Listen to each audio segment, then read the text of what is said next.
Hi friends, welcome to this video. I am going to be sharing my testimony today. I am Vanessa Michelle. I am a Christian meditation teacher, and a lot of my work is about meditating on the Word of God and creating space to get still to truly hear from Him and hear His voice and create space to breathe easy. And so I think it's important for me to share my story of how I've come to know the Lord and how I've come to follow Him and build a relationship with Him. I am trying to be more vulnerable and share more. I'm often behind the mic and I'm trying to put my face out there more because my overall goal is to bring more hearts to Christ. And so I hope that this video encourages you or builds some curiosity. I grew up in the church. My parents were Christian, and growing up, we didn't really have a choice whether to go to church. It was what we did. My mom was on us. And so we were there every Sunday for Sunday school. We had our church service that went well into the afternoon. We were often there in the evenings for anniversary or whatever was going on. My sisters and I were involved in the youth usher board, the youth choir. We did vacation Bible school, like everything. So it was a way of life for us. It was what we knew. But going through the motions of going to church, I didn't really know why we believed what we believed. I didn't really know the deeper meaning behind all of it. I just knew that it was what we did. It was a way of life for us. And that changed for me probably around 7 or 8 years old. I had a healing experience which ignited my relationship and my faith. So I was a very skinny girl growing up. I was very lanky, and whenever I would walk up the steps or even run up the steps, there would be popping in my joints. So it would just go pop constantly. And it was more embarrassing, and there was some discomfort, but it wasn't really painful. But it just was something that I hated that I had to deal with all the time. And there was one Sunday where they did an altar call for prayer. And I can't remember if I asked my mom for prayer or if she just took me up there. But we went up there and I asked for prayer over my knees that I would be healed. And they prayed over me. And I got home and I ran up the steps and there were no popping. And that was like a moment for me. I was just like, oh shoot, God is real. Wow. Like I was like amazed. And here I am, this like child had this wide-eyed moment where it was like, okay, this is an aha moment. Like God is real. He's able to heal me. My knees are no longer popping. So this was like this eye-opening moment for me. And from that moment, I decided that I wanted to get saved. I now believed, you can consider me a believer, and I understood why. And I accepted the Lord into my heart and believed that He died for our sins and rose on the third day. And I went on to get baptized to publicly profess my faith. And yeah, that kind of kicked everything off. Now, keep in mind, I was still just 8 years old, so a young kid, and didn't really understand the whole relationship piece of it. So, was still going to church, understood why, had a solid belief at this point, but was just going through the motion. From here, from around 13 years old, we changed churches. We went to a non denominational Christian church. It was younger, so more fun for me and my sisters. And church service was not as long. It was like an hour and a half, which we were happy about. We were very involved with the youth group there. So we were on the choir, we joined the step team, we did youth conferences, still Wednesday night Bible study, church on Sunday. Like it was still a way of life for us, very immersed in it. And continued on and went on to college. And I think that was a next turning point for me because here I was leaving my home church and trying to figure out, okay, I'm figuring out adulthood. I'm on my own. I'm getting this bit of independence. And I knew I wanted to still go to church. So, like, actually, the youth pastor that was at my home church growing up had went on to plant a church in Durham, which was about 25 minutes from my university. And so I planned to go there. My mom actually went with me the first Sunday. And I was like, yeah, I could see myself going here, freshman on campus. I don't have a car. I was like, realistically, I don't even know how this would work. But they had a service on campus. It was actually in the building right next to my dorm, which was nice. And so I started going to a church service there every Sunday. And so it was like, okay, this is not your typical church. Like, you're not in church. It was like we met in a hall, but they had praise and worship, they had a sermon. It was good. I got my Sunday fix. And then beyond freshman year, like I'll say sophomore year, I started having a little more fun, meeting more friends and hanging out more on the weekend. Into junior year, started partying and going to the club and just living a little. And from there, I wasn't going to church every Sunday. Like, I still considered myself a Christian, but I wasn't, like I said, I wasn't going to church. I was going through just the motions of considering myself a Christian, but not living that way at all. Fast forward to post graduation, I went on to pursue my graduate degree. So I actually moved back home with my mom temporarily. I was working front desk at a hotel while I was doing my graduate degree. And of course, since I moved back home, I started going to church again at my home church. Ended up getting a job in a crime lab because I was going to school for forensics. And so I was working as a forensic scientist, got my first apartment, really was feeling good. I was like, okay, I figured this thing out. Like, I feel good about life. I feel like I'm adulting. I have my own nice apartment. I finished my degree. I was working my dream job as a forensic scientist in a crime lab, and I was feeling really good. Now, this apartment and this job was probably about 45 minutes away from my hometown in a small town, and there was no churches there. So I wasn't going to church every single Sunday, but some Sundays I would drive back home to go. But still, just considering myself a Christian, but not really living as a true Christian. And a year and a half later, I ended up losing that job. So the crime lab shut down and I got laid off. And so this was a very frustrating moment for me because I thought I had it figured out. I thought that I was like living on top of the world at this point. And now I'm like, okay, what am I going to do? I had trouble finding another job. So, of course, I was in this state of confusion. I ended up like being to the point where I couldn't afford my apartment anymore. So, as soon as my lease ended, I ended up moving back home with my mom. And although I was grateful for that, I still was just in this place of feeling confused and very lost and what's going on? I'm don't trying to do everything right.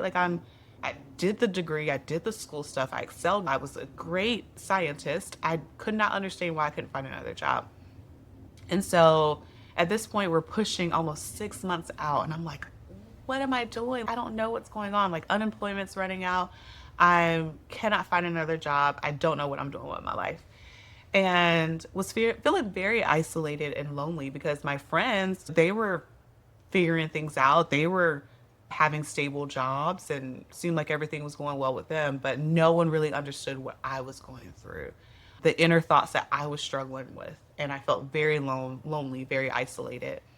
And I remember it was like about 11 o'clock one random night. I was just scrolling on social media and one of my like high school friends had posted a sermon series and it was called I Don't Know What I Believe. And I remember the picture was a road and it was just like the bold text, I don't know what I believe. And it just drew me in. I was like, what is this? So I clicked on it and it was basically a sermon series for those who are unsure, what do you believe? So if you hear that as a Christian, like God's supposed to look out for you, he's supposed to provide for you, your needs should be met, everything works together for his good, like all of this, but like life doesn't look that way. Like, you don't know what you believe anymore. And I was just like, that's me. I don't know what I believe because I'm trying to apply for so many jobs and I can't find anything. I don't know what I'm doing with my life. What's going on? And so I started the sermon series. And it was a completely different pastor, a different teaching style that I was used to, but I was immediately drawn in.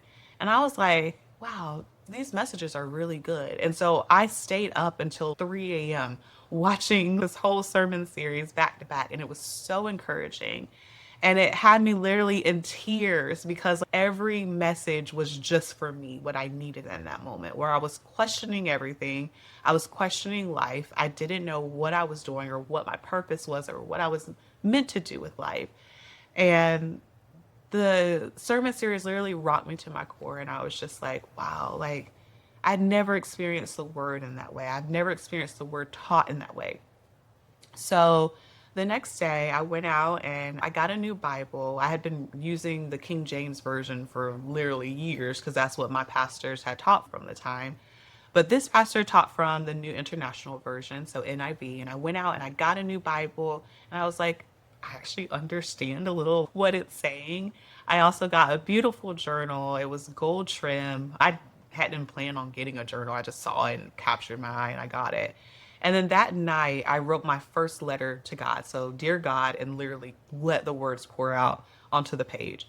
And this is important because I would say, like, I prayed here and there, but I didn't pray. Like, I said grace, or like, I would maybe say a prayer before I went to bed, or like first thing in the morning. But like, these deep, dark thoughts that I was struggling with, I was not giving them over to God. I was not praying about it. I was just trying to deal with it myself. And that sermon series showed me that I have permission to take these dark thoughts and feelings to God. And that's what I did in the journal because there was no distraction. There was no me getting lost in my thoughts. I literally poured my heart out on the page, these letters to God, every dark thing that I was dealing with, every feeling, every thought, every frustration, every question.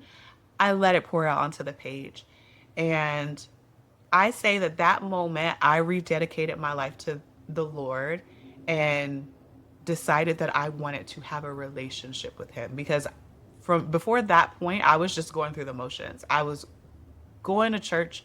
I was just involved, but I did not have a relationship with him and I didn't know what that meant.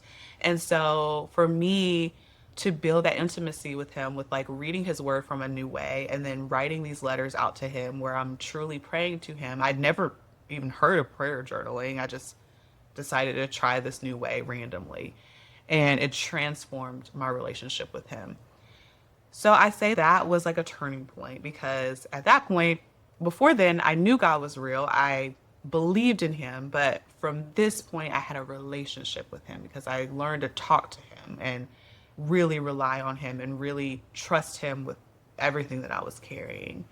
So fast forward, I did end up getting another job, not in forensics right away, but it was in research. And so I worked for Duke for a year and then got another job at a crime lab.